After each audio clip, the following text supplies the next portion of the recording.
quelques conseils méthodologiques aujourd'hui qui vont porter sur, l'oral de leçons et qui vont porter plus précisément aussi sur l'activité musculation.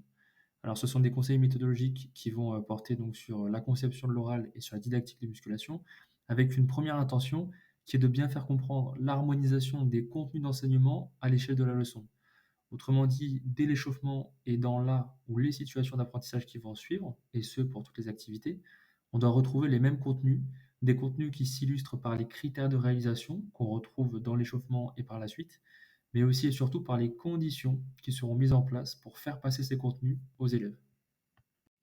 Donc un exemple concret en musculation.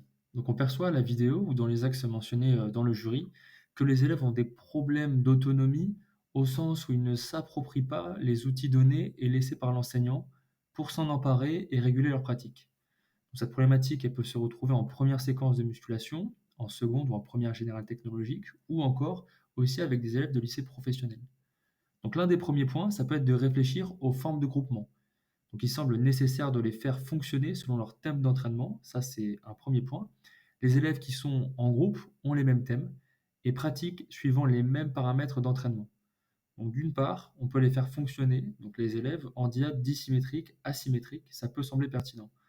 D'abord parce que le plus expérimenté peut apporter de l'aide au moins expert dans l'utilisation des données méthodologiques.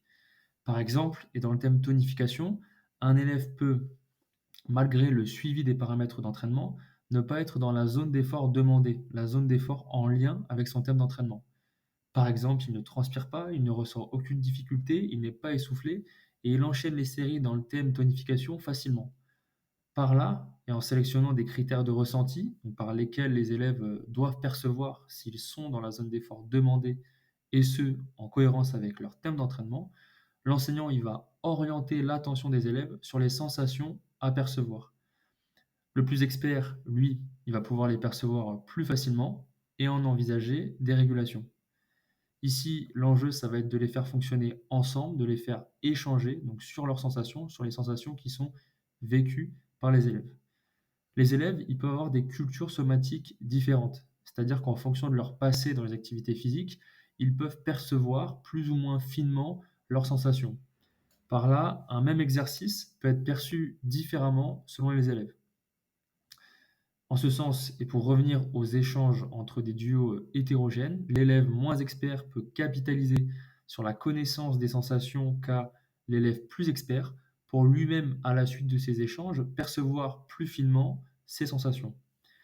Si l'élève est loin d'être dans l'intention du thème d'entraînement, ici du thème tonification, qui est en lien avec le fait de se raffermir, alors l'idée, ça pourrait être de changer des paramètres d'entraînement, comme le temps d'effort, le temps de récupération, la difficulté ou la nature de l'exercice.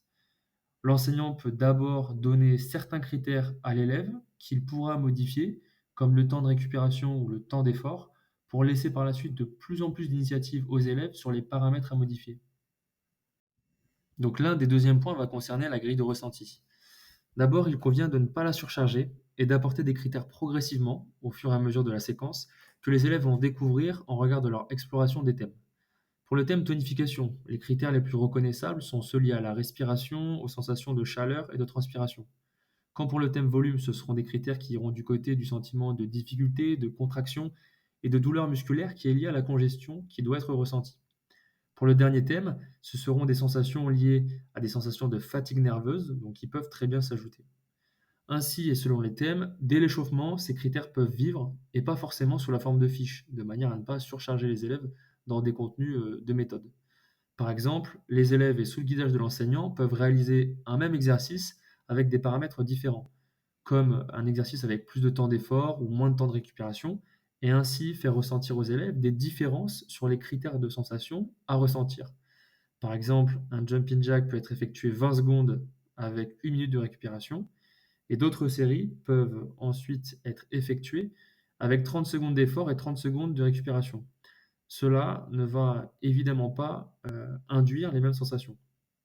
En fonction du thème, de son thème, et après avoir échangé avec les élèves à propos des sensations de chaleur, transpiration et de respiration, l'enseignant peut donner, dans une deuxième partie d'échauffement, voire par la suite de la séance, de l'autonomie dans le choix des paramètres sur lesquels jouer à l'échauffement ici sur un temps d'effort et un temps de récupération. Pour en revenir au corps de séance qui doit être en lien avec l'échauffement, la même logique peut s'en suivre. L'élève, il aura des critères précis de sensation donc sur lesquels fixer son attention, par exemple pour le thème tonification sur la chaleur, la transpiration et la respiration. Cela peut prendre la forme de smiley, plus ou moins content, ça peut prendre la forme d'un code couleur, de chiffres, de mots à entourer ou de mise en mots plus tard dans une deuxième séquence de la part de l'élève. En ayant saisi et expérimenté les sensations à ressentir pour coller à son thème d'entraînement et aux objectifs, donc qui émanent du mobile d'agir de l'élève, qui est à différencier du thème, l'élève il peut changer les paramètres d'entraînement pour se rapprocher justement des sensations à ressentir et visées par la pratique d'un thème. Ces paramètres, ils sont encore une fois ouverts progressivement par l'enseignant et en relation avec le thème d'entraînement. Par exemple, on peut jouer sur la nature de la coordination, le temps d'effort ou de récupération pour le thème tonification, j'y reviens.